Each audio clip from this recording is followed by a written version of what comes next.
All right, everyone. So first of all, thank you for joining our session. We are super excited to continue what you've been hearing today, all about the digital journey and what's next. And I think a key word that you probably heard is acceleration, right? This idea of what's next in the industry. Digital transformation, as I think we can all agree, has become table stakes. The fact is that your clients, your customers, your employees, and so on, they expect all these different things.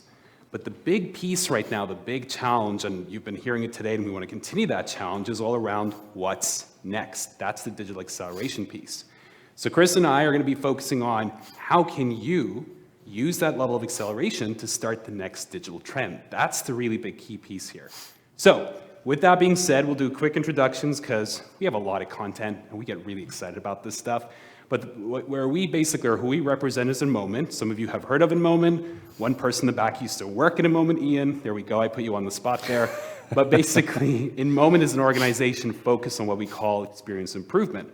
It's really all about going beyond experience measurement, going beyond net promoter scores and OSAT, focusing on things like customer acquisition, retention, adoption, reducing churn, reducing costs. I mean, every industry that we work with has a different KPI that we're focused on.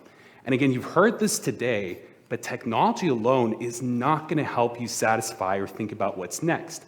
It's a combination of tech, people, and signals from everywhere. And you're going to see that today as we go through, and hopefully you start to challenge what you do today across your organizations, because the goal is how can you utilize that data to create the next trend. Very quickly, my name is Radi, Hindawi. I am one of the leaders of what we call our strategic insights team. My team and I, we're a global team of around, I think, 90 or 95 now, but we're focused on helping our clients transform that data, and you just heard this in the last session, in a real-time basis, focused on actions and ROI. So again, moving away from a snapshot approach.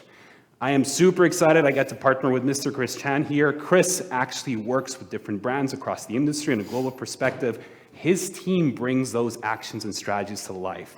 A lot of the brands that he worked with actually have brought these new digital trends that we're going to talk about today. So Chris, over to you. Yeah, thank you, Radi. Appreciate it. I mean, we can just kind of hop right in here and pop over to the next slide.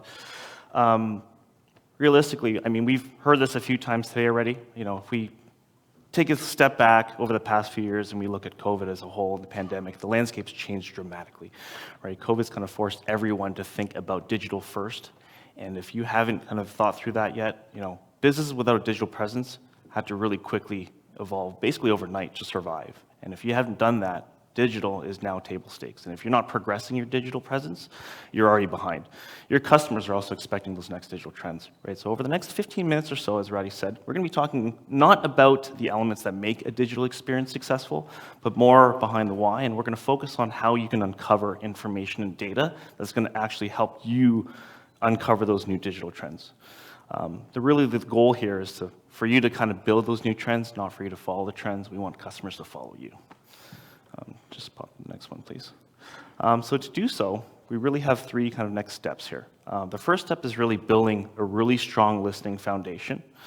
That's not to say that you should have surveys at every touch point, and you know, every time you have a customer do something within your organization, you need to send them a survey. That's not what we're talking about. We're talking about listening and collecting from signals in multiple places. Right? At InMoment, we obsess about indirect and direct feedback, and we call that the integrated experience. We know that your customers are talking about your products and services in a slew of different channels. Radi's going to touch on that a little bit more in a sec here. And then drives us to number two. Those channels and those that different type of information that's coming through is all coming from different audiences. Right? You see three kind of main audiences here that are outside of your current customers. Right? You have your new customers, you have your employees, and then you have your non-buyers. Right, your new customers, you know, some of my clients, I tend to see that they're so afraid to just kind of tap into them right away. They're going to give you some insights that loyal people that have been with your brand for 5 or 10 years are not going to be able to tell you. Very important to be able to tap into those folks. Secondly, and probably the most untapped resource that we all have in this room today, your employees, right? These people live and breathe your business every single day, and not tapping into them is really a big loss. The last piece is just utilizing things like market pulses, brand and benchmark studies. They're going to help you identify what you need in order to convert those non-buyers. You're going to be surprised at what you might learn with some of those studies as well. And I think Radi's got a sneak peek for us here in a sec. Yeah. Last piece, don't settle. Don't settle for a snapshot. Aim for real-time, actionable feedback, right? Data is great, but if you can't decipher any of that data, it's just data. That's one of the big things that you need to be able to either do within your own organization or partner with people that can help you decipher all that information. Awesome. So let's go one by one. And honestly, everyone, I thought about this a bit, but let's flip the script here because it's more fun to make this engaging. And I love that these sessions have been so engaging. So I'm going to ask you all to participate. I will not pick on one person, I promise, but just amuse me for now. It's Tuesday and I've got a lot of coffee in me. Go ahead and put your left hand up, everyone, if you've completed some type of survey in the last year. Could be about a brand, experience, if the Toronto Raptors are going to make it to the final, whatever it is, hands up. That's a whole different conversation. I know, we'll get into that conversation, I'm sure. Awesome, so do me another favor, keep those hands up. We're going to have a little bit of fun here. Go ahead and put your right hand up and give me a peace sign, because I forgot my left and rights, but give me a peace sign if you've actually engaged with a social media or review website in the last year. That could be TikTok, Instagram, LinkedIn, Google reviews, Chris's review website, whatever. Go ahead and put up a nice big peace sign because my left and rights are off. Do me a favor and look around the room before we keep going here. So you're noticing most people have one or two hands up. Now do me a favor. Oop, the mic turned off. Go ahead and keep your left hand up if you've completed a survey in the last week. Now when I say complete a survey, not queuing a survey. I queue a lot of surveys per day. But again, completed a survey in the last week, and you can guess where I'm going with this. Right hand if you've been engaged on some type of social media website or review in the last week. Now look around the room as well, and you start to see some differences. Some people like Amber have two hands up. Some people have one hand up. By the way, you can go ahead and put your hands down. Thank you for amusing me. But the core goal here is each customer is quite different. Each employee, each non-customer.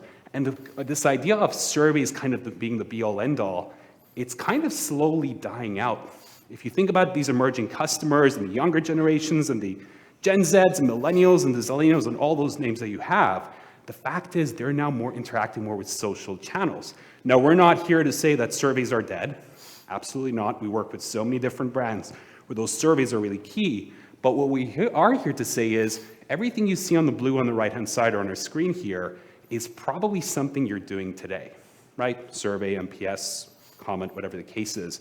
How do you start to now integrate other signals into that mix? And those other signals you just heard in the recent session could be video and multimedia. It could be chat transcriptions. It could be CRM-based notes. Bringing them all in to really help drive what's next for your customers. Again, you know what your customers and non-customers expect, but pushing that next digital trend. But let's keep going. That's actually not the full extent. That's still our crawl phase. There's also the run phase. So a lot of brands that we work with across various verticals are bringing in social media. They're bringing in voice of the employee. They're bringing in chat bots and virtual agents and so on, all within a single hub. And that's the big challenge. That's how you start to think about what that next digital trend is. Now, scraping data, and I was just having a few conversations about this outside, is probably easier than ever before. But here's what's harder. How do you link that data? Survey and social data does not link. I think you all know that. That's not really a surprise. Getting personal-based social data versus survey data is also very difficult because there's so many PII laws and so on. But how do you start to now think about what your organization is trying to do, that KPI of acquisition or retention or adoption on a digital perspective, and how do you start to link them through tailored models? That's the second piece here. And what this does, everyone, it changes the conversation from metric to meaning. Again, we're not here to say MPS or OSAT is dead. That's not going anywhere. But you start to now share with your organization actions around return on investment, around retention, acquisition, whatever the case is there. And each of those signals has a different role. So for example, in the retail industry, social reviews is all around acquisition. On a B2B perspective, I was just talking to Anthony from RBC about this. It's really utilizing Indeed and Glassdoor, understanding the employee-based approach, because again, a lot of people are not taking social there. So strategizing this data, changing the conversation is absolutely key here. And then you heard it in the last session, and we're going to say it again, don't sell for a snapshot. Again, everyone, I'm a researcher by heart. I've been in the research industry for years. But when you export data out of a platform and analyze it, by the time you analyze that data, it's somewhat outdated, especially when you think about social-based interactions. There are so many changes right now. If you think about a consumer's purchase on a website on a Monday morning, it is actually different from a Tuesday morning. It's different from a Thursday night. And getting a better idea on a real-time perspective of how these customers work and what they're looking for and what the next trend is, that's going to be really key, doing these analytics on a live perspective. Now, rather than just kind of talk about it, and we're doing okay on time here, but I'll move a little faster, rather than just talk about it, I thought I'd actually show you guys some real data. And so here's what I did. I went ahead and I pulled out 120,000 respondents. Oop, Jason, you're right, my head is big for this mic, so let me know if you guys lose me. So we did pull around 120,000 data points in the last 7 days. What I did here, everyone, is I didn't use surveys only. So I pulled out from 60 different sources, including, let's see, we went through TikTok, Instagram, Facebook, Google Reviews, Apple Store, Google Play. I can go on and on. We have a massive list, Indeed and Glassdoor. And I specifically looked at the retail industry just because I wanted to get really specific here. And so what I found when I looked at this actual data, step number one, and for some of the brands who have worked with InMoment before, we found that 1 of 3 of those emerging customers that some of our clients are trying to target today are actually interacting or looking to interact with brands through social channels rather than traditional surveys. So again, we go back to surveys are great, but you're potentially missing out on these emerging customers. When we look deeper into the data, here's another thing that we found. 60% of those target acquisition customers that a lot of brands we work with in the retail space are trying to target are basically purchasing or adopting a product through social-based channels. So this could be social influencers, this could be a brand's page, but there is that level of adoption that's really starting to come up. And a lot of brands that Chris and I work with are constantly testing new ideas to drive acquisition. Here's another really big piece here. The acquisition costs are lower when you look into social influence and targeting. And that's something that we've heard from a lot of different executives across different brands, across different verticals as well. But let's keep the story going. What about retention? So great, this is a strategy, it's something different that we can bring to the table. How do we retain those emerging customers? Now again, if you think about expectations, that's on the left-hand side there. Again, I have to remember my left and rights. But if you think about expectations for a second, on a retail space, you expect a brand to have shipping. You expect a brand to have one day. You expect to have them to have loyalty and incentives and so on. But what we are seeing more with some of those brands that we work with is this idea of a hybrid approach. It's bringing the digital experience into the store. You heard a few examples of that today. And so with some of the brands that we work with in this space, it's I go to a grocery store, my phone is part of my experience. The brand empowers me to use my phone to find what I'm looking for, or recommend a certain product, or even purchase and pay and walk out. This idea of the digital experience in the store was really big for a lot of these brands. And again, we have brands testing this out live at the moment. And I can go on with data here, guys. I get super nerdy about this type of stuff, but we're seeing this vibe, we're seeing this approach really across every industry that we're working with, each with a different strategy, each with a different approach. There's a mantra that we follow that really is one size doesn't fit all. There is no one linkage or tailored model that's going to tell you what's next. It really is adapting to your customers around your KPIs and using that to focus on ROI and return on investment. So, you know, one thing I did actually want to share, and Chris probably needed to remind me here though, is if you are actually interested to see what this would look like in real time, we do have our booth right there on the left-hand side. Please do pass by. We've got our tools and analytics that you can see live. You might not see a banner because our banner got stuck in travel, but we're figuring that out at the moment. However, do pass by and definitely come take a look. There's some really cool features that we'd love to share with you guys. So I have gone over my time because, as I said, I get super nerdy with this stuff. Let me pass it over to Chris. We do want to basically touch on takeaways, and then we want to hear from you. Any questions, anything that we can answer, and maybe get very specific about industries as well. So how about we close this down, Chris? Yeah, so just a quick reminder. We only gave Radi 1 coffee today, so if we had given him more, we'd probably be here for another 45 minutes or an hour. So we thought, Radi threw a lot at you. Let's just give you a few quick takeaways. First and foremost, the key takeaways are really not only for digital experience, this is for any customer experience, right? Truthfully, all of our clients as well, and probably many clients that are in here today. Create an integrated experience, right? Think beyond surveys and leverage anything, everything in terms of listening possibilities, digital and otherwise.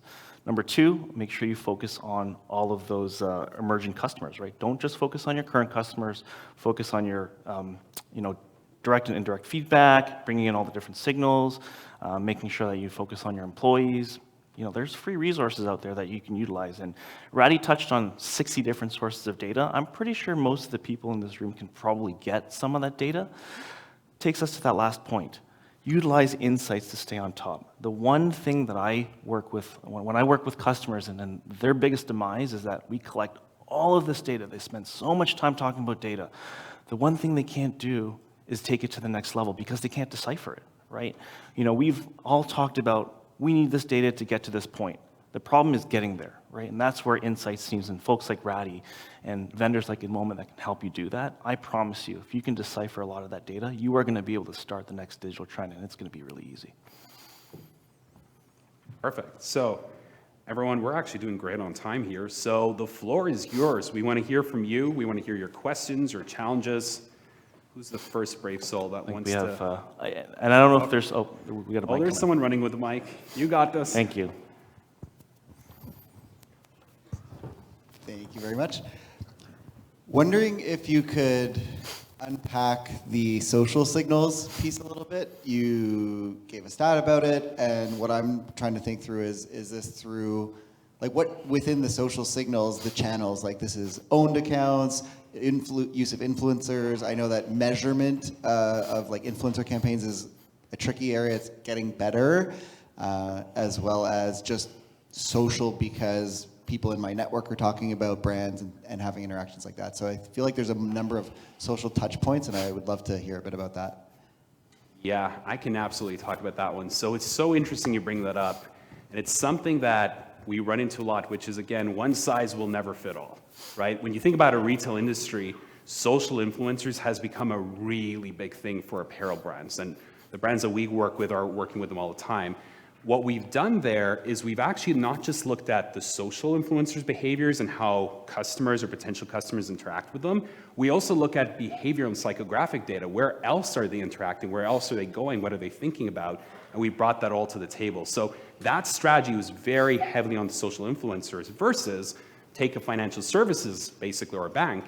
That's not really working out. So social influencers definitely have a key there, but not as much, I should say. What we're finding instead, though, is that looking at the digital apps, Google Play and so on, that's been a better success for them. So it really is, each of these strategies are going to be different, right? Insurance is a new one. We work with quite a few insurance companies. And again, they've tested out the social influencer role. It was okay, but what they did find instead was, it was great to see what behaviors people are witnessing on social. And again, whatever they couldn't answer, they would target a survey and build around that. So if that kind of makes sense, it's just really looking at what you have today, strategizing by looking at the journeys, and then being able to adapt and test out. And a lot of these brands that we work with also have a chance now to test out and see if they can build the next digital trend. This idea of augmented reality where you walk into a retail store, put your phone, it gives you the reviews that are online and the ratings, and it's a very new idea, but we have 3 brands actually launching those in the US and now in Canada. So hopefully I answered your question there, but it's really not an easy one-size-fits-all, if that makes sense.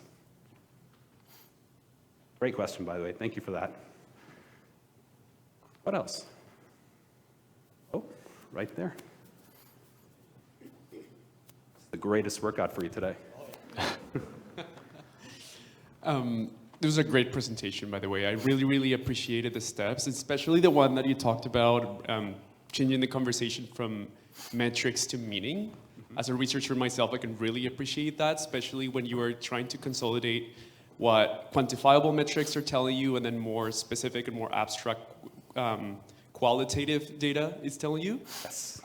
So I work at RBC, and as you can probably already guess, like our clientele is very diverse, right? And with that, the needs are very diverse.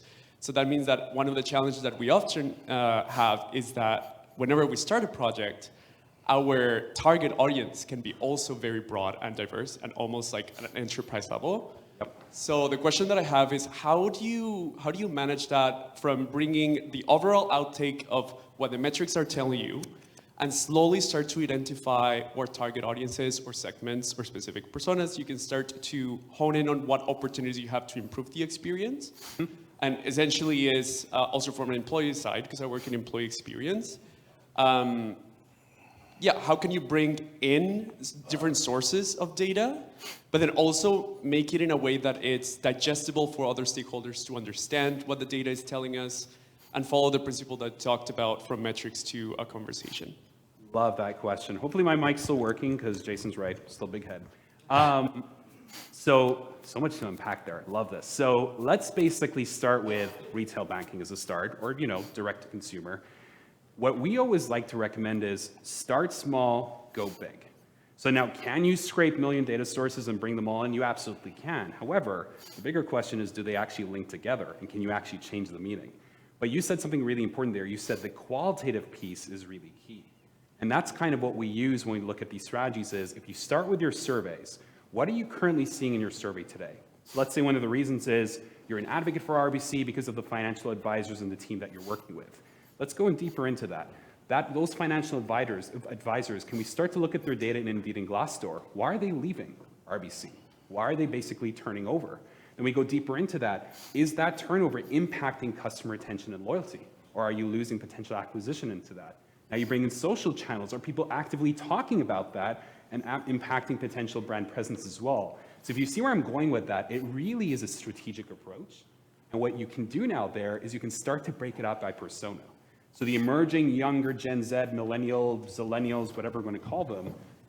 Is that falling off, Chris? Your head's really big now. I know, it is really big. Thank you, Chris. But those kind of younger generation that's a lot better. A lot of younger generation millennials, zillennials, they're actually, what we've seen in different kind of banks that we work with is, yes, they do want the financial advisor, but they want to do things on their own. So this idea of integrating what you saw with the retail space, the app as part of, for example, mortgage approval is something that we're testing out from brands as well. So again, a lot to unpack, but really strategize it. Don't go too crazy in one go. It tends not to link directly. And quantitative data is great, and running drivers and all that stuff, but when you run qualitative data and you run predictive around that, you actually have actions that you distill down. So rather than going back to your executive team and saying, this could increase NPS, you change the conversation to, if we focus on these 3 actions, we could increase acquisition by 12% while keeping our acquisition costs low. That's the type of information that you can distill down, if that makes sense. Great question. Thank you for that. How are we on time? I think we still have some time for one more question. 1 minute or 1.5. That countdown is it's a little intimidating. That timer is going down. Any other brave souls? One more question at us? We're good? Here, Radi, I got you. When you say go beyond surveys, how do you strategize your journey for customers? Oh, God, I love these questions. Market Again, I pulse, got start with super something like nerdy that. about this stuff, everyone. So I need to throw this out there. Think about the industry that we're in today. You've got CX, EX, MX, PX, every type of X out there, right? Take a letter in the alphabet, put an X. It's some type of experience. Chris Chan experience, CCX. And the fact is, the biggest problem with this approach, it's a great approach, we do it as well, but the biggest problem we've heard from clients is they don't link together, right? So when you talk about customer experience, I don't know if any of you have tried to link it to employee experience, it's not a very easy linkage. It's not as simple as NPS links to NPS. So when we go beyond surveys, the idea first is take the base that you have, your survey data, build that first journey. Then start to look into what the gaps are. One gap we always see is acquisition-based gaps. That's where social media comes in. Another gap that we see is churn-based gaps. That's where Indeed and Glassdoor comes in. Or adoption apps on a digital perspective. Again, you can launch as many surveys, but Google Play and Google reviews and so on give you a better chance of looking into that data. So again, the idea of building these journeys is by utilizing, you could still use a traditional IDI, interview people approach, or you can start to build it with the data you have with things like touchpoint impact mapping to help predict what's next. So that's really key. Start with what you have, integrate the data, and start to build the journey slowly around that and fill in the gaps as you go as well. Sorry, I'm speeding up because I think we're out of time, but hopefully I answered your question there as well. All right, so I do believe we're out of time. If anybody does have any more questions, please do pass by our booth. Chris and I will be there, as well as Amber and the rest of the team, and we're happy to go through anything else. Thank you. Thank you.